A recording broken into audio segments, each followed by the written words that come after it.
Oh my goodness. Well, Brighton fanatics. What have we witnessed a couple of days ago? Absolutely excruciating loss that we had, wasn't it?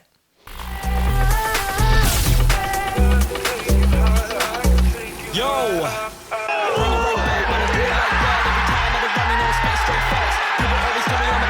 Hello Brighton fanatics, it's your boy LiNX Brighton and we're back again today. Back in the tell them out, should we coming with facts and the don't get loud, do we get it right back, so we killing it right now.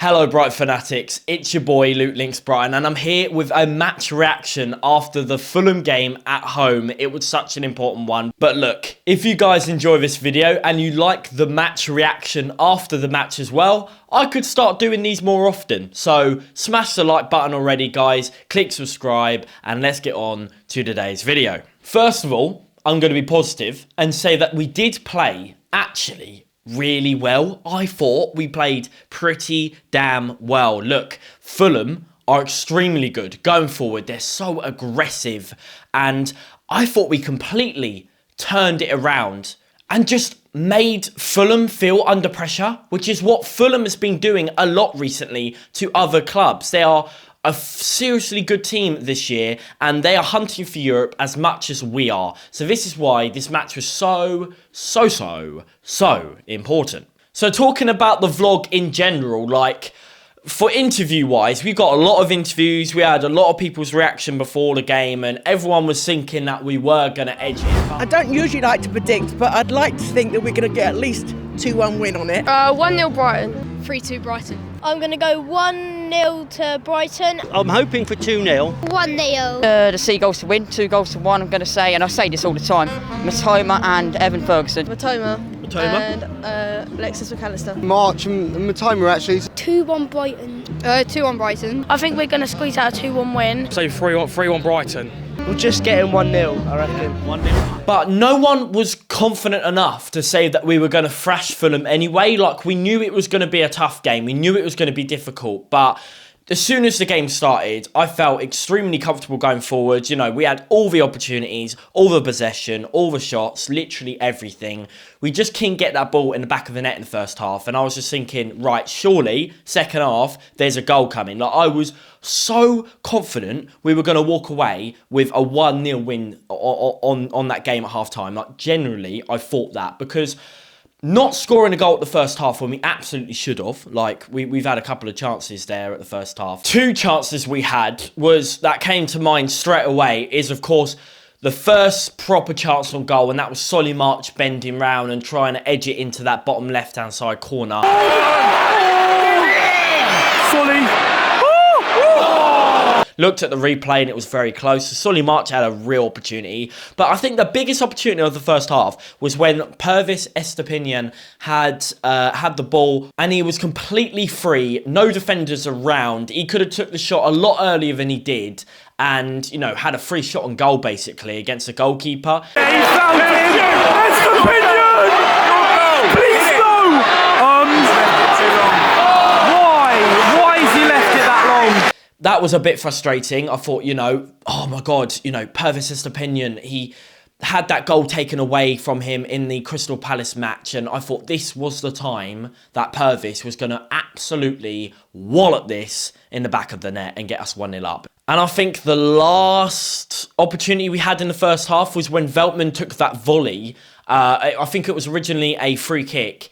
Came into the wide left wing area and Pervis Estepinian was there. He walloped it in the box to Veltman and he just hit it first time. I'm sure. Not quite sure about it. Pervis. Veltman going for it. That was a close opportunity, and to be fair, like Veltman struck that really well, so that was a bit unlucky itself. But the second half comes along, we have a corner, and the corner goes in, dunk, free header, just goes wide of the right post. Well, dunk, so close. So frustrating, but so close once again. It's one of those chances where we were so close in scoring once again. and we just couldn't get it in the back of the net. The thing that I have noticed with Brighton recently, though, and I'm sure a lot of you Brighton fans can agree as well, that our corners this season have been quite poor, to be quite honest with you. We've had a lot of corners, like in the Fulham game, we had a lot of corners and a lot of opportunities of corners, and we've never had a goal from it. I think we've had one goal all season. So, yeah, the one thing that Brighton aren't doing too well at the moment, I would say, is that is obvious for me, is obviously the corners. Like, there's not much has happened recently with the corners, and Dunk did have a good free header there, but it didn't go in. We also had a couple of penalty shouts in the second half. Now, the one that comes to mind is Tete's foul on Mitoma. Now, just look at the picture here that I've got on screen for you. It's, oh my God, like, look, just look at that. His hands are all over him. He's pulled his shirt down completely. It's absolutely a penalty.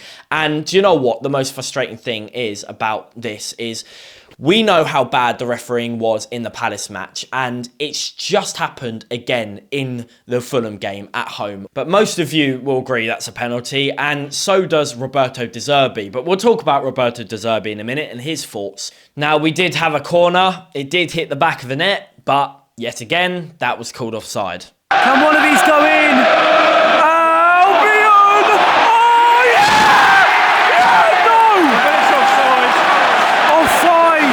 Now, there is one player I do want to talk about, okay? And he goes by the name of Facundo Buonanotte, okay? Now, I've made a video about Facundo Buonanotte, and I've said about his stats, and I've said how good he looks, and, you know, he joined us in the January transfer market, and I was excited to see what he could do and what he could prove on the football pitch. Now, he had a great opportunity in this Fulham match a couple of times. Now, the first one I'm going to talk about was his amazing strike outside the box that nearly headed into the top left-hand side corner. It was fantastic. Shoot.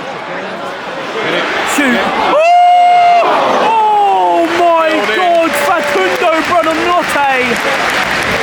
He nearly just scored an absolute welter. And do you know what? If that went in, I would have gone absolutely crazy for the 18-year-old because, I don't know, this kid is looking pretty good. He's kind of similar to Julio and Ciso in the fact that they are 18 years of age. They are both very, very young, and they both have a lot of potential. They both also got bought for 10 million, as most of you will know if you've been watching my previous videos about these two. But they are incredible, both of these guys, and I think they should get more game time because I think it'll be good for their progression through their football career. Now, obviously, Evan Ferguson got replaced in the end by Dennis Undav, and you know what?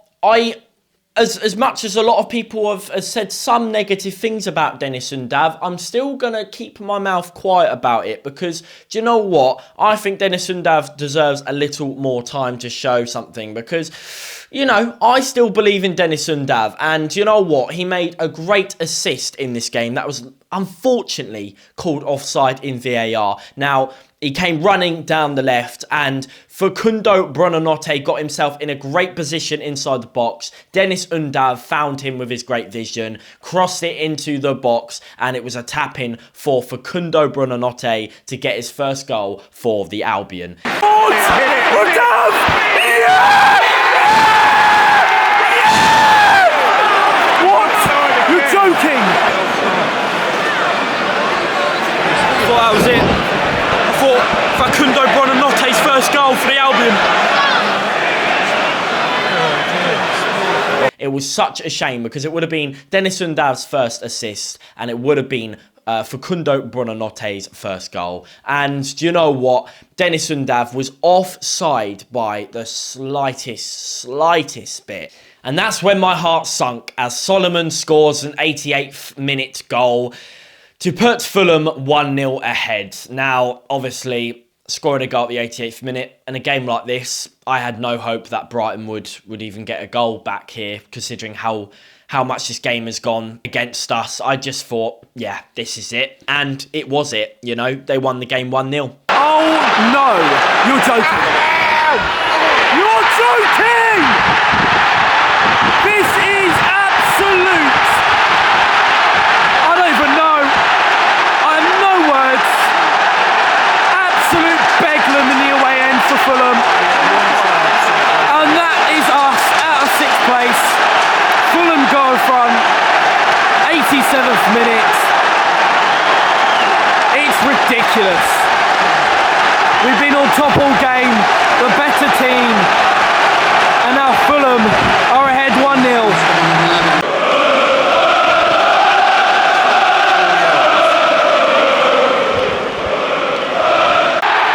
And it's over. Fulham beat Brighton over Albion by 1 goal. But to rub salt in the wounds of Roberto De Zerbi, Solomon was an ex-Shakhtar Donetsk player, and he worked with Roberto De Zerbi and had a really good relationship with Solomon as well. So as much as Roberto De Zerbi was happy for his old pal to score, but it really did damage him, and it damaged us big time. But to add on to this hurtful loss of 3 points, Roberto De Zerbi down the tunnel tries to talk to the referee. And Roberto De Zerbi's words were, "I got a red card because I told the referee that this week he had a meeting with his boss, Howard Webb, which meant I lost time in work because the level of refereeing is not good enough. I didn't swear, but I told him my opinion." Well, that is supposedly Roberto De Zerbi's words to the referee, and the referee said nothing else but pull out his red card to say, "Roberto De Zerbi, you're going to be red carded for what you've just said here."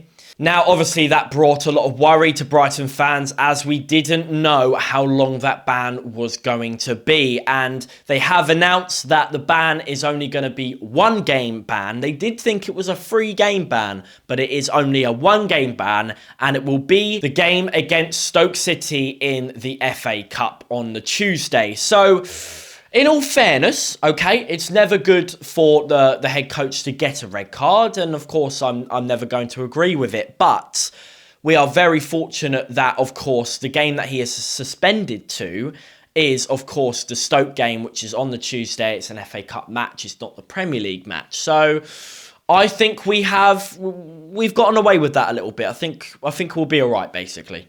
Brighton fans, Fulham fans, if you're watching, let me know down in the comments what you thought of the match.